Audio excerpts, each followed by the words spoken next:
we're going to do a market update now. Awesome. Now, the data that we have from the Massachusetts Association of Realtors is from April. Yes. And what's it say? Well, nobody sold anything. The houses, there was no inventory.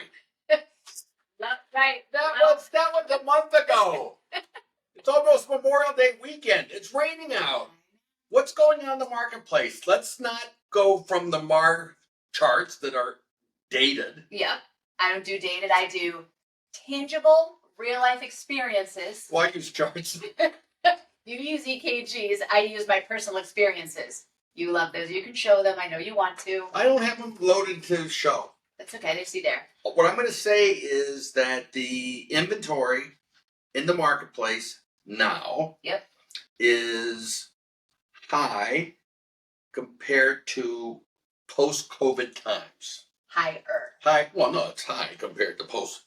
Yeah. But it still is a shadow of what it was pre-COVID. Right. So there's no inventory in the marketplace. We're actually finding that there's stuff out there. And that people want to, if the house is on the market, they want to sell it. Right. And then the games begin. Yes. We don't do games. Of course we do.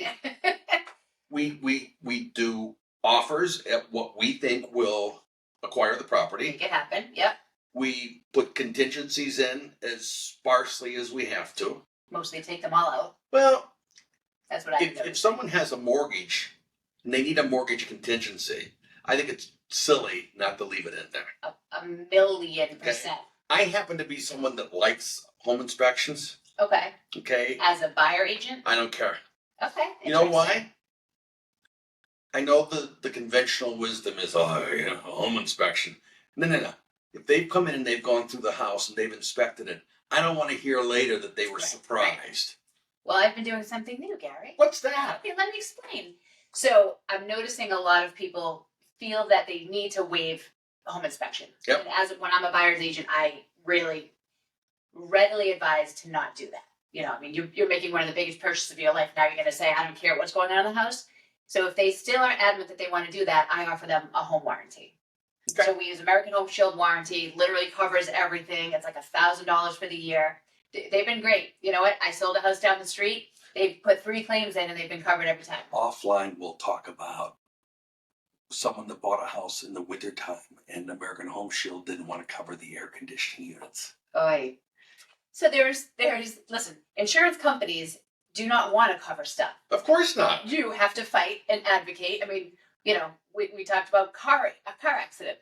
Our insurance company doesn't want to cover it. You know what I do? What? I get someone that is a knowledgeable person. I happen to have a friend that's a licensed Massachusetts building official. So okay. He is not a home inspector. He is a building inspector. Yep. And I have him go through the property like at a showing. Which is great. Yeah. And then I'm putting an offer in that doesn't need that they choose not to do a home inspection. Yep. Because he's already been there. Which is great. I got in trouble for it recently. Oh, let him go through? No. How? This guy had done his homework. Yeah. And it said, this is marvelous that we're here, but this basement that clearly is finished was never permitted. Oy. Okay? So we told, should we disclose that? I'm in the mode of you always disclose. CYA. So what's covering it? Yes. I look at it more as informed. Yeah. You're informing. And then when it came time to do the P&S, this particular buyer was all into, the permits have to all be closed. Okay? Yeah. So I'm down with a particular town. You got to close these permits. They did. Yeah. But then they closed the permits for the work that was permitted. Let's remember that the entire lower level was not permitted. Right. So, whatever. So yeah, it's where we are at now. I am noticing, and I had 3 open houses, last weekend, and tons of people through, multiple offers on all the properties. I think I had 2 home inspections, and probably 6 or 7 of the offers all waived appraisal, or had huge appraisal gaps. Yeah. So it's people really need to be informed. I had one agent write appraisal waived, and I said, okay, so let's just Yeah, but the bank won't necessarily agree with that. let's just use a little scenario. What if this thing is $200,000 under appraisal? Well, what are you gonna do? Oh, well, I don't know. I'm like, but you can't say you're waiving appraisal if you're not prepared to take 200,000 out of your own pocket. Right. So buyers have to be informed as far as exactly what that means, and hence using a trusted real estate professional to guide you. I know one right here. Yeah, so do I. Pretty good one, by the But way. it's important, I see these offers and I read them. I'm like, this is not in the buyer's best interest, and the whole appraisal waiver thing is just mind blowing to me. I understand an appraisal waiver if they're putting down like 50%. Right. But when you have smaller down No, payments, I agree. forget My it. point is, for everything that we can talk about, there's always that reasonable exception. Right. But you got to try to do the best you can to make sure that your people, your clients, are protected. Right. Yeah. So there's no shortage of buyers out there. That's for sure. I had 2 open houses in Shrewsbury, one on Sturbridge Circle, beautiful colonial. Probably had 45 people through the doors Saturday and Sunday.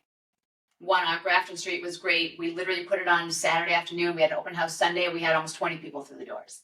And that's a short time frame to get a property on market, an open house, and 20 people, and then multiple offers on both properties. Knock on wood. So one of the things that we've talked about in the past is staging.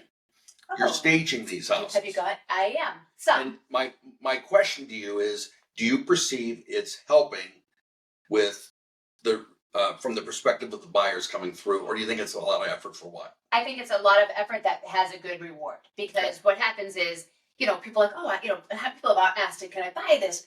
Especially if it's a completely vacant house. The house I had on Marion Ave, completely vacant. Sometimes people don't understand how to lay out a space. So, it's nice to see it look lived in. People thought people lived there. I'm like, oh, that's a compliment. No one lives here. It's been vacant for a year. But I think it helps people to visualize what you can do in different spaces. Absolutely. So, I think it's well worth it. And I think it's just another service that we offer to help us, stand above the rest. All right. Parting comments. Well, I'm looking forward to watching our first video. However, do not wait. There was an incident before the video where there was a dog in a hot car, and let's just say Andrea was not going to rest for that to happen. Yes, this video would not be happening if I didn't take care of business beforehand. My parting comments for this: do not wait for rates to drop. Now is the time to purchase. The minute we have any considerable drop in rates, it's going to be a feeding frenzy. Tons more buyers are going to come out. Housing prices are going to rise, and it's going to make it much harder to attain a property right now. Agreed. Thanks. All right. Thanks, everyone. Have a great weekend.